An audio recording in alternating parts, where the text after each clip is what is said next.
Good evening, dear viewers, and welcome to a special coverage of the official visit of His Excellency President Abdel Fattah al-Sisi of the Arab Republic of Egypt to the state of Kuwait.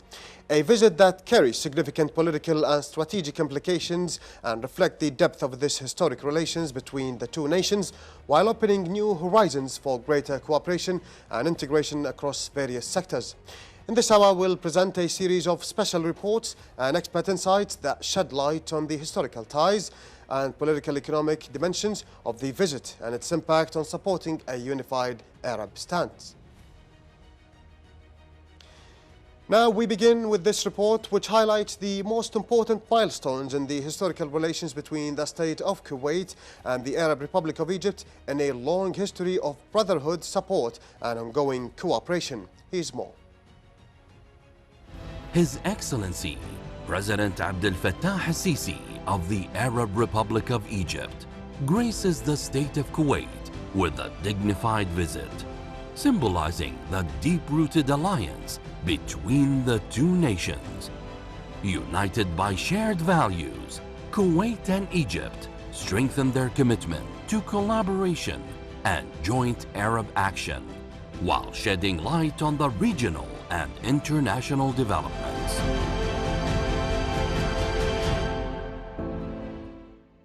Egyptian-Kuwaiti relations span over decades of fruitful joint cooperation and coordination on regional and international issues, as well as full solidarity across various domains. These historical relations have set an exemplary model for inter-Arab relations, as Egypt was among the first countries to recognize Kuwait's independence in 1961, in addition to its supportive stance towards Kuwait during the Iraqi invasion in 1990. Kuwait was also one of the first countries to support Egypt during difficult times, particularly during the Suez Crisis in 1956, the 1967 and October 1973 wars, and continue its support for Egypt until today. وقفة مصر في تأييدها لاستقلال الكويت وسيادتها على أرضها واكتسابها عضوية جامعة الدول العربية، كذلك وقوف الكويت في حرب 67 و73 وتسخير إمكاناتها لشقيقتها مصر، كذلك في وقفة الشقيقة مصر أيام الغزو العراقي لدولة الكويت. الاستثمارات الكويتية كانت وجهة رئيسية في مصر، تعتبر ثالث دولة من حيث حجم الاستثمار في مصر. كذلك القطاع الخاص الكويتي، هناك أكثر من 1000 شركة كويتية تعمل في السوق المصري، وهذا الرقم في ازدياد بشكل مضطرد نظرا للإصلاحات والتشريعات الحديثة اللي قامت بتحديثها جمهورية مصر العربية. Kuwaiti-Egyptian relations has witnessed a new and historic phase with the state visit of His Highness the Emir Sheikh Mish'al al-Ahmed al-Jabr al-Sabah, may Allah protect and bless him, to Egypt in April 2024 at the kind invitation of the Egyptian President Abdel Fattah al-Sisi, marking His Highness the Emir's first official visit to Egypt after assuming power. During the visit, the Egyptian President awarded His Highness the Emir the Order of the Nile, the most prestigious Egyptian medal given to presidents, kings, and emirs in recognition of their roles. Last year, the two brotherly countries signed 10 memoranda of understanding outlining future vision for joint cooperation and further boosting their mutual ties in all fields.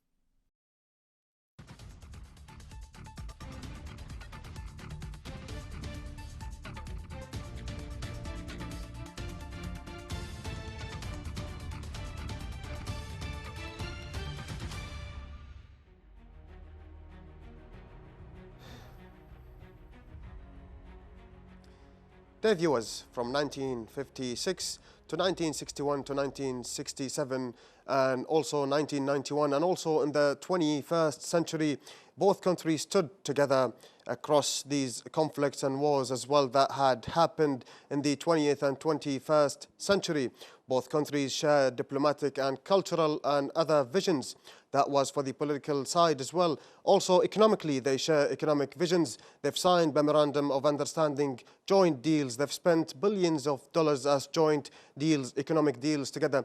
It's a sense of unity. It's a sense of commitment. It's a sense of pride. It's a sense of unity and Arab unity and solidarity that we feel today as Kuwaitis and Egyptians by the visit of Egyptian President Abdel Fattah al-Sisi here in the state of Kuwait. And to unpack all of this, we have right here with us in the studio a special guest, Dr. Salah Al-Hammadi, Professor of Economics and Strategic Advisor. Dr. Salah, we would like to welcome you here in our studio in KTV2.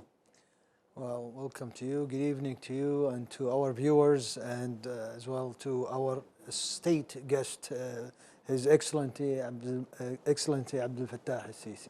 Well, thank you so much. I guess, Dr. Salah, we should head straight by asking you and begin with you. Going back to the 20th century, let's talk a lot about how the region has gone through upheavals, ups and downs. It has gone through a lot of ups and downs. What has made both countries and nations, let's say, remain resilient or have both, let's say, bilateral, strong relations together? Well, looking at the relationship between Kuwait and Egypt is not just a diplomatic relationship. Kuwait and Egypt, if we look at even before the Independence Day in 1961 of Kuwait Independence Day, talking about in the 40s where lots of students were have scholarship going to Egypt for education. And that's where starting the very famous the House of Kuwait got started since then. And then, if we're looking at after the liberation, Egypt was among the first nation to acknowledge the liberation of Kuwait. So it was one of the country that helped the Kuwait to even be a member in the Arab League. So the relationship, it's not just a diplomatic relationship, it's even gone behind that. Kuwait and Egypt shared many cultural relationship. As I mentioned, even in the beginning, if we look at just the initiative of Kuwait, many there is a relationship in the education, in the health center, system. A lot of teacher came from Egypt to start the the education system in Kuwait. Even looking even the normal system, and even Ma'had Dini, which is the Islamic institution was set by the Azhar, which is a very famous institution in Egypt. So they set up the education system in Kuwait, along with the health system, as well as judiciary system. Kuwait is always, there was a mutual respect between the two nations. After the, even if we will probably elaborate more about how the Egyptian position during the Gulf War, and being together as one nation in both respect. Looking at, for example, the citizenship here in Kuwait, Egyptian people are among the largest population in Kuwait. So the relationship, of course, it has gone through a lot of development, from just a normal relationship to a strategic partnership. Especially as you touched upon the cultural aspect, maybe beginning with the late 1930s to beginning of 1940s, where the, let's say, cultural mission have begun, as you said, exchanging maybe students or sending students to study at Al-Azhar and maybe other universities, which are prestigious, probably until now. But you've also touched upon the Iraqi invasion to the state of Kuwait, which I would like to move on to that. But before that, how about the independence of the state of Kuwait? Also, Egypt was one of the first countries that have, let's say, addressed the independency of the state of Kuwait after, let's say, in the 1961, which by then the diplomatic relations were formalized and we had exchange of ambassadors. That's about correct, right? Yes, of course. I mean, look at what the relation has expanded. After the independence of Kuwait, Kuwait became a member in the Arab Leagues, and after that as a path to the United Nations. And then since then, Kuwait has been always a partner, for example, in the tripartite wars. For example, in 1956 has sent El Yarmouk Brigade in 1967. And then in later in 1973, where Kuwait was part of military, defending against the aggression on Egypt. And there was, martyrs, I believe more than 40 martyrs, Kuwaiti martyrs between officers and soldiers were killed during the exercise of the army. Since then, the relationship with Egypt, Egypt is always in the heart of Kuwaitis. So if you ask anyone, any normal Kuwaitis, not necessarily diplomatic figure, you ask them about Egypt, they said Egypt is in our heart. Egypt in, they are the one who set up, if you look at the TV, look at how, for example, the best figures in the music, like Kulthum, yes, they came into Kuwait. And why do you think they came into Kuwait? They came into Kuwait because there's a great relationship between the two nations. Yes. And they set up where we are now, the information, the TV, the radio, and all that. So the Egyptian drama and television is actually highly consumed by the Kuwaitis. Exactly. So that's also a big aspect to touch upon. Oh, definitely. I mean, if it is easy to understand the dialogue of Egyptian because of their soap opera, because of their movies, because of their, they are one of the first to become like the Arab Hollywood, we call them, very famous figures. Since we touch up knowing about TV, and there is a very famous figures that helped the Kuwait to establish its the TV shows and radios, and in return, of course, Kuwait has also many. Egypt, of course, has, if we look at what happened during the Camp Davids and all that. Exactly. We will, there is always a mutual respect between the two nations. There's always interaction. Kuwait, for example, after I would say after the expansion of their investment, they have touch up on Egypt because Egypt is a great place to invest. Yes. So that's in return of the respect of a mutual relationship. Before going into the investment and economic side of that, and after we've touched upon the independency of Kuwait in 1961, now you've also mentioned a little and talked a little bit about the 1990 and 1991 Iraqi invasion to the state of Kuwait, and you've also talked about the Al Yarmouk Brigade, which we also know that there were a martyrdom of Kuwaiti soldiers, about 30, 40 around that number. So how do you think the 1991 contribution of Egypt, to the Desert Storm operation has, let's say, signified and made the relationship more strengthened the relationship between the state of Kuwait, especially that we know that it's about more than 35,000 troops from Egypt that came to the operation by the Desert Storm? Exactly. See, the participation of Egypt wasn't just about military. It's more about the unity of the Arab nation. It's about the sovereign of Kuwait.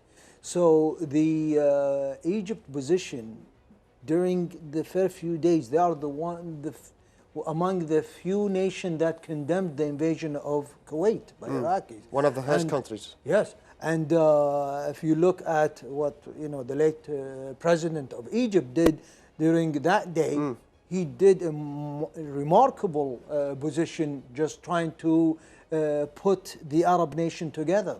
I mean, we all seen the meeting in Cairo and how the late president, of course representing Egypt, trying to make the Arab stand together to condemn the aggression on Kuwait. The language was strong towards liberating very strong, Kuwait. and it was a very strong position that everybody remembered that day. And after that, sending them, they have sent, as I get, is not just to be a part of it, but they send, a substantial troops to defend Kuwait. I was actually, I was studying in the U.S. and we flew from U.S. with the U.S. Army into Saudi Arabia, and I've seen the Egyptian military myself, and how they are being organized and how being part of the liberation of Kuwait since day one. There was the Desert Storm. And then, on the 24th of February, it was changed to Liberation Kuwait, and Egypt were among the first nation to enter Kuwait and to liberate Kuwait, among, of course, all the GCC country and the Arab nation, including Syria, including the GCC country, and among them were the Kuwaiti army as well. And it wasn't just the military or the government; it was also the Egyptian people that aspired for the state of Kuwait. Definitely to be liberated. If you see how the Egyptian the people themselves, how they were against the aggression of Iraq from day one, you can see them in the street. Yes. And telling Saddam to leave Kuwait and and they were asking about returning the sovereignty of Kuwait and the legitimate government into Kuwait. So it was actually a great feeling seeing how people of Egypt going for the justice. And it's not a surprise of the Egyptian people how they are, in a relationship with the Kuwaiti. Keep in mind that lots of Egyptians were during that time working in Iraq, and the position of Egypt government could danger these people, who been working in Iraq, and their family could put pressure on the government not to stand with Kuwait, but they did not do that. They were, against the aggression of the Iraqi regime, and they stood in the street to go with the Kuwaiti and the legitimate of Kuwait. Definitely. So the mutual understanding and strong bonds is something we are used to since not only the 21st century, but since the 20th century. Dr. Salah will continue this fruitful talk with you, but after we take this report. Dear viewers, the official state visit of His Excellency President of the Arab Republic of Egypt, Abdel Fattah al-Sisi, to Kuwait is a culmination of the historic ties and joint coordination between the two countries. The Egyptian President al-Sisi pays his sixth visit to the country during pivotal moments in the history of both nations amidst consistent coordination on regional and international key issues. Here's more details in this report.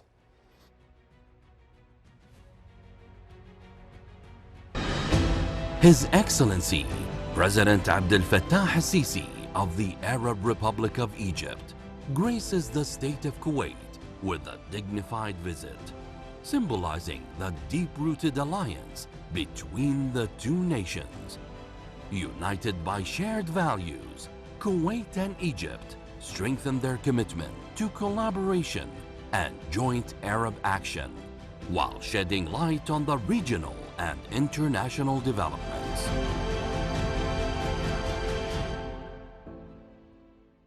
The deep-rooted relationship between the State of Kuwait and the Arab Republic of Egypt are characterized by their special nature, long-standing solidarity, and strong partnership.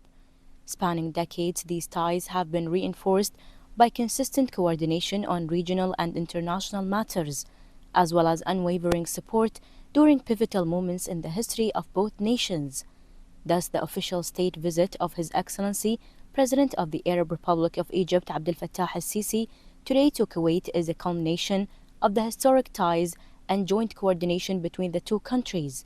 The Egyptian President al-Sisi pays his sixth visit to the country during pivotal moments in the history of both nations, amid consistent coordination on regional and international key issues.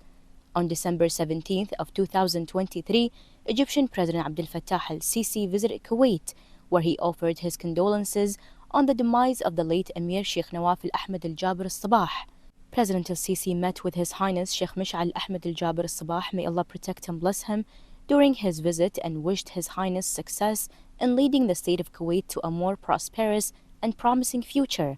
This visit was preceded by an official visit by the Egyptian President to Kuwait on February 22nd of 2022, where he met with the late Emir Sabah al-Ahmed al-Jabr al-Sabah and discussed several regional and international issues of common interest and ways to boost cooperation between the two countries.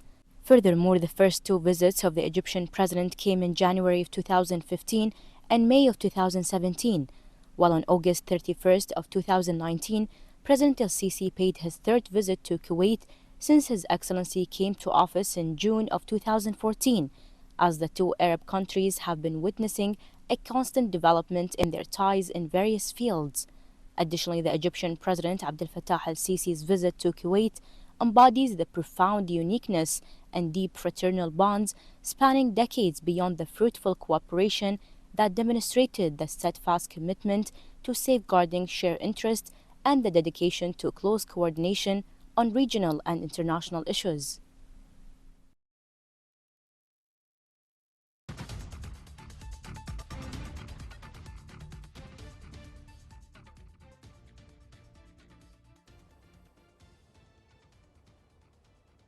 Well, the viewers, now back to our special guest right here, Dr. Salah Al-Hammadi, Professor of Economics and Strategic Advisor, and we shall continue the talk on the political segment. Doctor, we were speaking about how the mutual strong bonds and mutual, let's say, understanding between both nations, not only in terms of the governments or, let's say, the military sides and aid, but also in terms of the people. And that, I guess, after we've touched upon the 1990 and 1991 and other important key moments between the two countries, that leads us to an important issue, an Arabic cause as well, because both nations are included in Arabic causes as well, such as the Palestinian cause. We know that the Palestinian Liberation Organizations have been formed in the past as well, and both nations have a solid stance toward the Palestinian cause, which is no interference in terms of the policies, which is an independent statehood.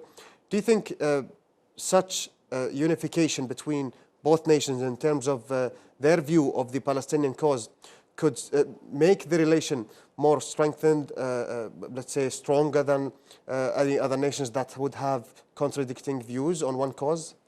Well, if we look at the issue with the Palestinians, or any other issue, Kuwait and Egypt always have a mutual interest. So their decision, it's not based on a momentum or a feeling that how, my interest against your interest. Yes. Both they look at the interest of Arab unity, both are looking at the Muslim interest. So especially if we look at the Palestinian, from 1948, both nations their decisions always been together, which is with the benefit of the Palestinian. Like they condemning the aggression of the Israelis, they've been condemning any aggression against them. And if we look at the recent situation in Gaza, where Kuwait and Egypt trying to strengthen the position of the Arab nation, trying to strengthen the global, gathering the global interest to, because it's not, as I said, it's not just politics. Here we are dealing with a humanitarian, dealing with the fairness of, if you are trying, seriously, if you're trying, you know, like, the previous decade, there was a decade of which is the terrorist attack against in 2001 against the U.S. And then after that, it started developing the era of terrorist attack. And now we see the era of attacking humans' life, a human, female, you know, kids, children, without you know, the strong solidarity of the international collaboration. So here we see that even though, you know, being against that, you could lose lots of benefit, you know, benefit from, you know, international entities. Okay. For example, in Egypt, their position could hurt the, you know, their, I don't want to use the word of their interest of, as a country. If they confidently defend the Palestinian So, but however, cause. they stayed firmly with the Kuwaitis, with other Arab nations, including the GCC, to support the Palestinian and to be one stand. So their mutual, you know, understanding, their mutual decisions, it's been always agreeing, you know, even if it's against their benefit. But they might differ in terms of the policies taking towards, let's say, aiding one country. For example, Kuwait, as we know, has a balancing diplomacy, and that has been for decades, and also is a leading in humanitarian donor. So it always has supported Syria, Yemen, Sudan, and also the Palestinian cause. So Egypt might have the same vision, but might support in different policies, and that's the nature of it, right? Exactly. I mean, look at all the humanitarian, like the humanitarian aids from Kuwait. It goes through where? It goes, like you're going to Gaza. It goes through Egypt, and Egypt has facilitated the mission of the Kuwaitis to go through to Palestine. Palestine, and that's because of the mutual agreement about the case itself. I mean, look at what the recent. Now we have a new. You know, we have U.S. has a new president, has a new vision, and they could. You know, they're asking. You know, we would like for the Gaza people to be taking, and that's you know, Egypt stand from the day one with when you say they. Of course, this is against the humanitarian. Yes, issues. but Doctor, we've seen the Arabic reactions to the U.S. President's vision to Gaza, right? I mean, we also have seen the recent emergency Arab League summit, and that has taken place in March, and we've seen a solid stance by the state of Kuwait, by Egypt and other countries towards that. So Egypt, as you said, is facilitating through geography and other means, but Kuwait, on the other hand, is doing the aid through money and otherwise. Humanitarian aid, exactly. Humanitarian aid, they're sending people from the Red Crescent, from different entity of charities trying to help. Because it's, see here, the issue is it's just getting the humanitarian issue into Gaza, and that's done through diplomacy, through negotiation, facilitating the border, because you're talking about, you know, thousands of shipments into the Palestine, and making this easy to, it needs lots of massive work from the Egyptian government, and they have done so. Exactly. And as you said, it might let's say, as if that was hurt their let's say stance in some like worldwide, because as we've seen the contradicting views towards the Palestinian cause. But as you said, it's a humanitarian cause at the end of the day, internationally. And now moving back to the relation between Kuwait and Egypt, it stands from the political, economic, and also cultural and other aspects as well. So looking back at the trajectory of this relationship, how do you think it has developed or translated into the 21st century, let's say in terms of the politically speaking or economically, just basically in terms of such institutions? Well, the relationship of Egypt has been starting, as I said, in the 40s, but it's been, now it's moving from just a relationship to a strategic relationship. Not just now, it's been, you're not just helping each other, but Kuwait now is it's a great investment in Egypt.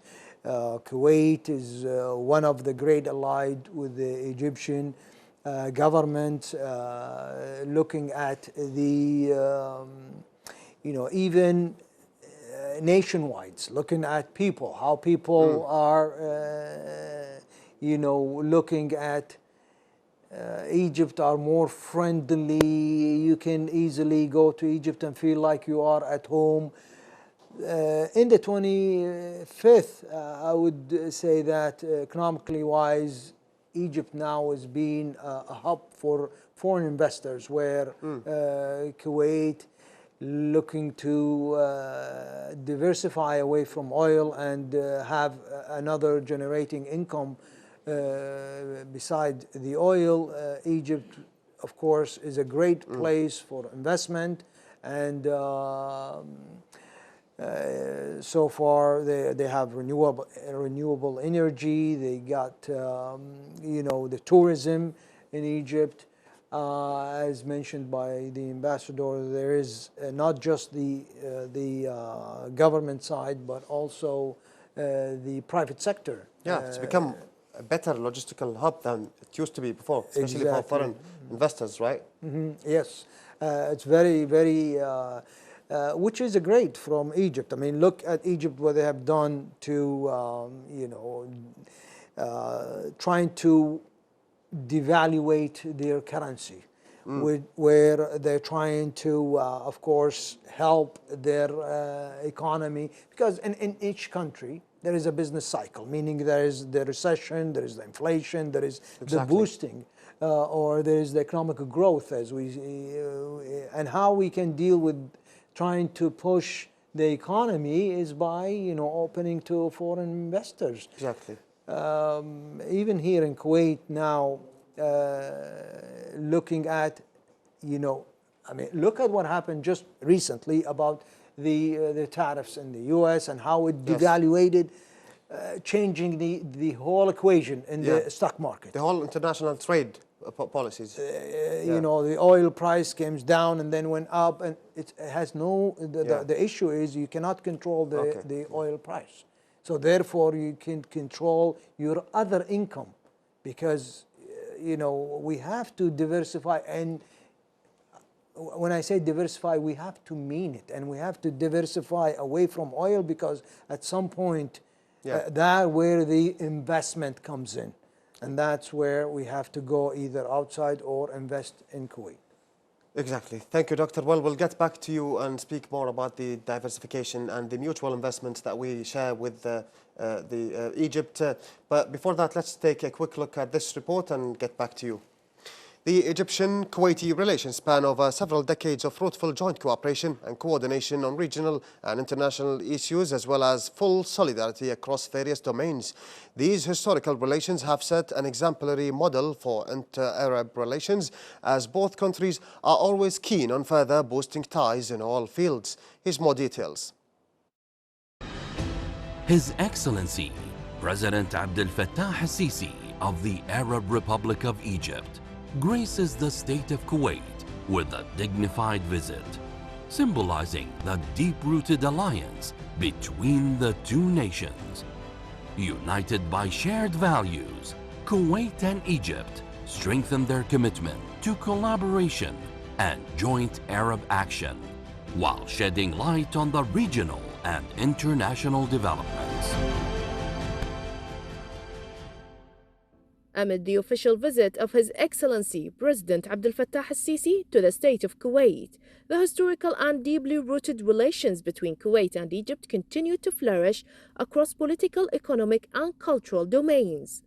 The visit underscores the strength of bilateral ties that have stood the test of time, shaped by mutual respect, shared Arab identity, and collective vision for regional stability.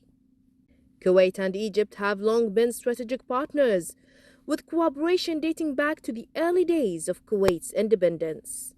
Egypt has played a prominent role in supporting Kuwait during crucial junctures, particularly during the 1990 Iraqi invasion, while Kuwait continues to value Egypt's central role in Arab and regional affairs. President al-Sisi's visit is expected to further enhance coordination on key regional issues, including security, economic development, and joint investments. High-level discussions are set to explore new areas of cooperation, reinforcing the alignment between both nations on matters of mutual interest. The visit also reflects Kuwait's unwavering commitment to strengthening Arab unity and collaboration in line with the vision of His Highness the Emir, Sheikh Mish'al Ahmed al-Jabir al-Sabah, may Allah protect and bless him. As both nations look ahead, this visit serves as a reaffirmation of a strategic alliance that continues to grow stronger with each passing year.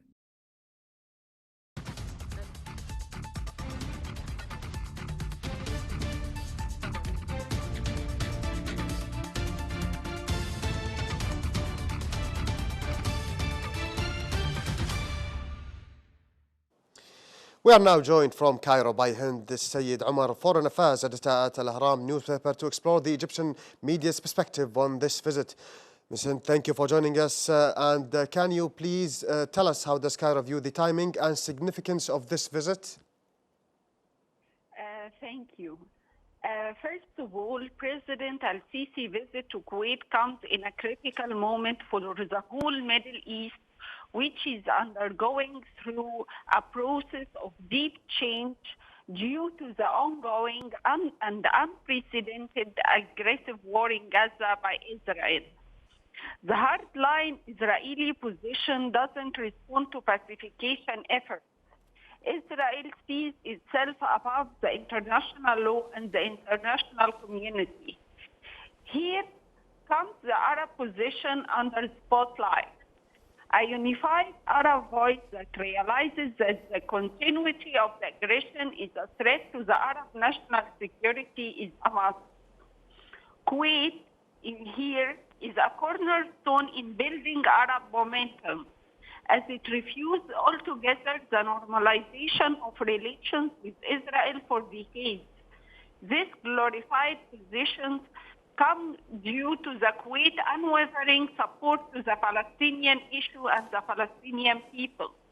The Kuwait position comes as a unified, popular, and governmental voice that doesn't recognize the state of Israel.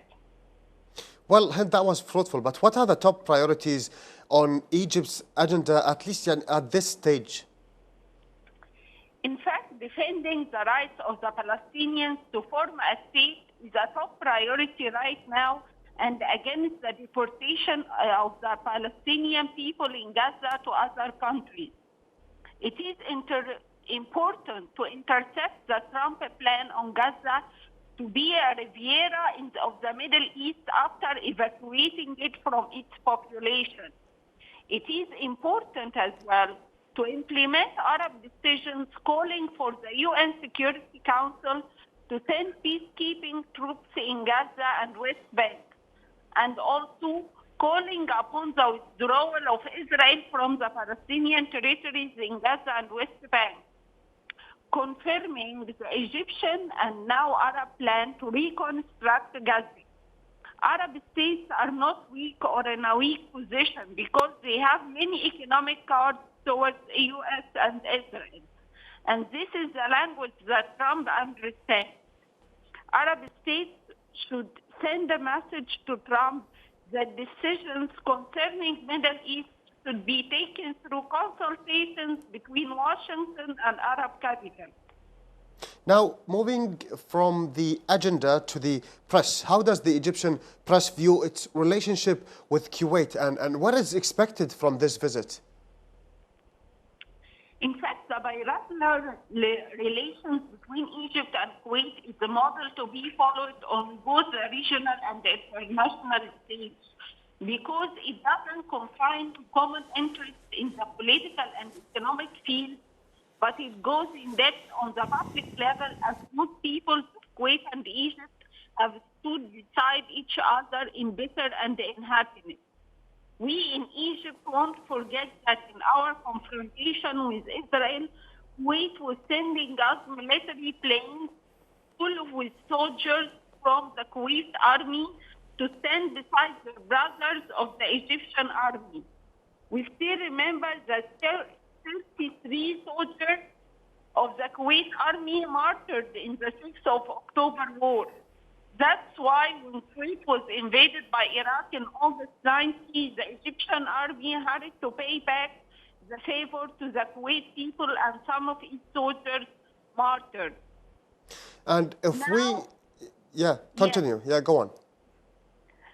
Now, both Egypt and Kuwait work to prevail peace and solving international issues through legitimate international resolutions that is issued by the Security Council and the United Nations.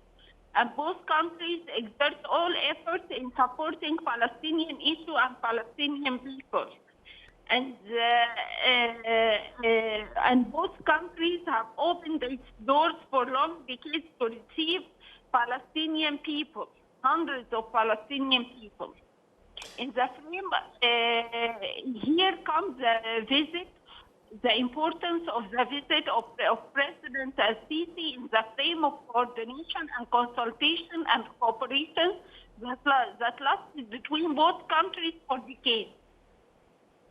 What about focusing on this visit specifically, and this contributing? Can it contribute to stronger Arab coordination, especially in light of current regional developments and upheaval that the region has been going through, especially since the beginning of this year? As I said before, Arabs are not weak and are not in a weak position, because Arab countries have many economic pressure cards towards the U.S. and Israel. And this is the language that Trump understands. Arab states can threaten by freezing Abraham Accords that were signed with Israel during first term of Trump, and which are counted as one of the achievements he made for the benefit of Israel. Arab states can threaten by withdrawing the Arab savings from the U.S. banks, and these savings, bearing in mind that these savings surpasses $2 trillion. As well, Arab states can prevent Israeli airlines from crossing its airfield. Also, Arab states that have embassies in Israel can threaten by closing these embassies and expelling Israeli diplomatic missions. As I said before, yes? Yes, go on.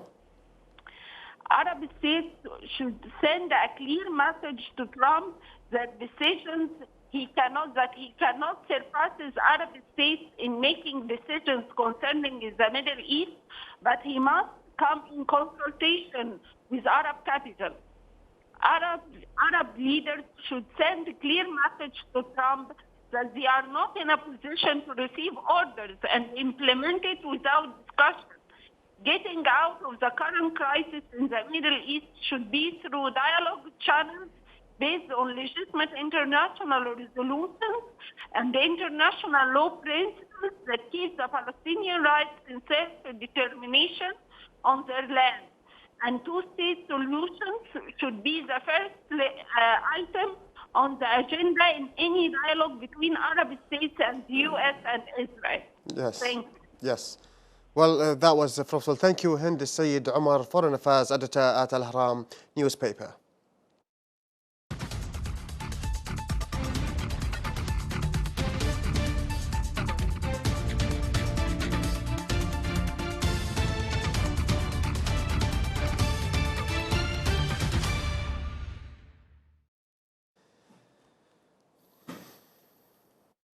Well, dear viewers, back again with our special guest, Dr. Salah Al-Hamadi, to continue talks, but on the economic segment between the state of Kuwait and Egypt.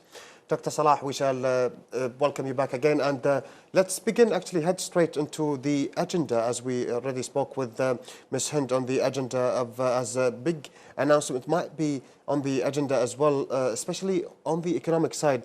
Can you think of any things economically that could be on the agenda, maybe some sectors that could be focused on, especially that we have a history of, let's say, investing in terms of tourism, agriculture, infrastructure, technology, and other things? Yeah, of course. The agenda definitely will be concerning the economic sector, whereas it's a big issue nowadays with the the globalization, diversification, and all what's going on in the global. For example, if we look at the Kuwaiti Fund for Arab Economic Development, 25% of its economics investment is in Egypt. So this will probably be touched on, as well as we have we are, I think, the third largest investors in Egypt in the Arab world, and probably the fifth in the world. About 20 billion investment. That's only the public sector. We have more. 20 billion only in the public sector. Just the public sector. We have again the private sector. More than 1,000 company who's investing in Egypt in terms of tourism, hotel, hospitality, and now I believe that Kuwait will be focusing on mega project since they are looking for diversification, which is the port,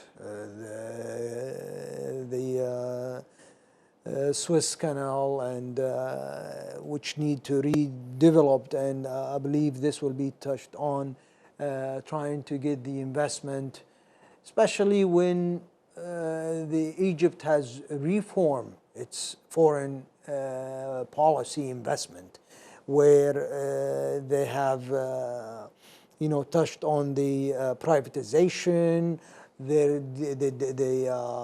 flexibility of deregulation. Exactly, the deregulation of their foreign investors, and this will attract the foreign investors, especially Kuwait, since it already has been investing in Egypt. We have sort of a vision of collaborating. So being as just as an investor, as a partnership, of course, labor-wise will be touched on, and again, labor-wise is economic sector, and we need the labor from Egypt. Terms not just the labor as construction, but we're talking about labor as medical, labor from engineering, judiciary system. All these is the economical issues being exchanged, will be touched on, and it's a good opportunity for both nations. The Egyptian government is looking for investors, and Kuwait government is looking to diversify their income away from just oil. That leads us to the statement by the Prime Minister, Egyptian Prime Minister Madbouli, who in his recent visit to the state of Kuwait, where he met with officials and has stated that 2.7 billion US dollars have been spent in just one quarter by foreign investments. So where do you see Kuwait in this, let's say, driving momentum? Well, if you look at Egypt, Egypt is a great place for, I mean, it's the gate to Africa. So therefore, Egypt, with its history of, looking from the pyramids all the way to its, knowledge of people, to hospitality, to, it makes it a lot more friendly for investors to reach up to Egypt. They have, as we mentioned, they have deregulated lots of regulation, and they made the paved easier access to, and that's what the investors need. They need to go and invest security-wise. Like when I invest my money, I want to make sure that there will be a return.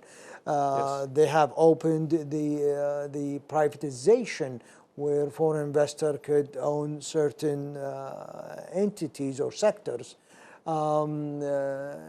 And what the Prime Minister was mentioning is that, in Egypt, the 2.7 billions investment, this is just to tell the foreign investors that we are a great place for investment.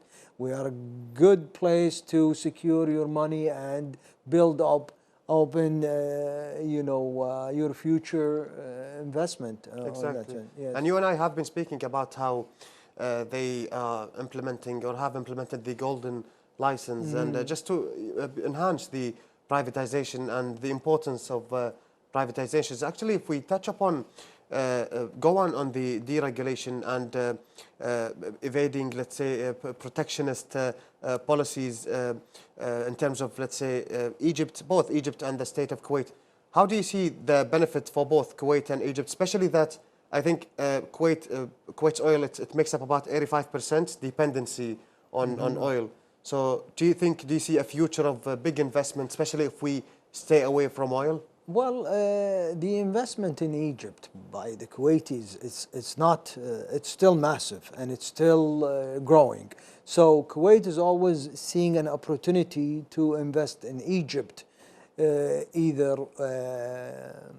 future-wise because of the trying to diversify from oil, but Egypt's being a hub for now a great place of investment because of their deregulation, about their initial steps that they have taken to attract foreign investors, and the return. Look at when you do an investment, the first things you look at is how much is the return you will get, and what is the security of your return. Exactly. The stable of the government. Of course, Egypt is very stable. Egypt has been a place for many tourists, and it's been expanding, building malls, building hospitals, building hotels, and there is a new islands all over Egypt now. It's been redeveloped and has been a great place for foreign investors, looking from north all the way to east and west of Egypt.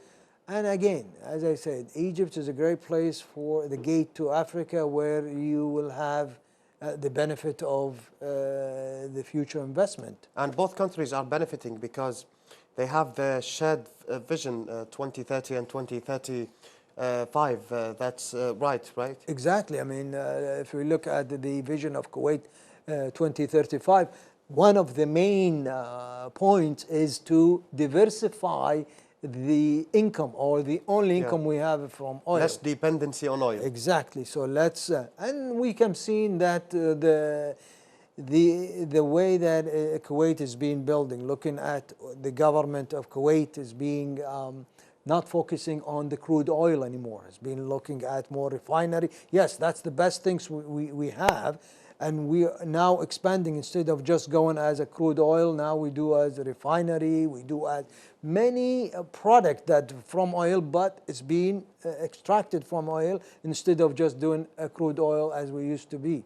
And that's is a great way of creating jobs, great place of depending on the government job only, because trying to boost the private sectors, as I mentioned, more than 1,000 private sector in Egypt, and this will kick the opportunity of the being like the strengthening of the private sector in Kuwait, making it play a bigger role in helping the economy to diversify away from oil. Yeah, since we have a little time, I guess we should touch upon the important headline that has been striking the world. You know, Donald Trump on 2nd of April announcing tariffs, a universal tariff, 10% flat tariff, universal on most countries. And of course, China has a different situation, and European Union has a different one.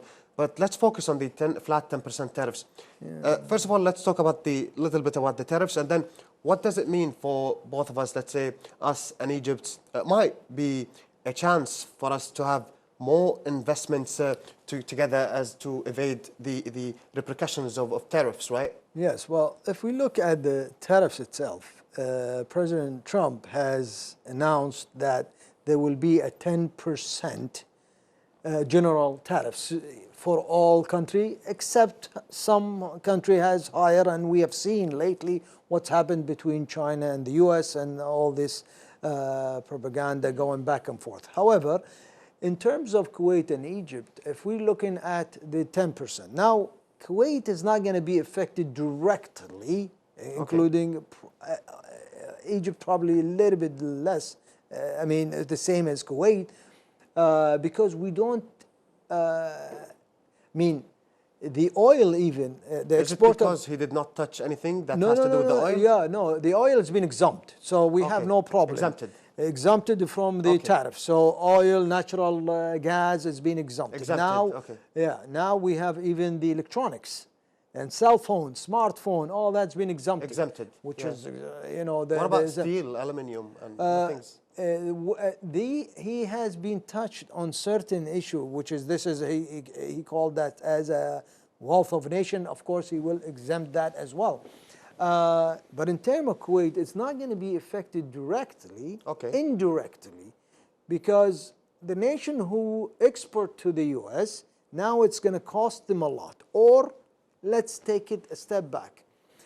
They need the oil to produce whatever they used to export to the US. Now it's more expensive.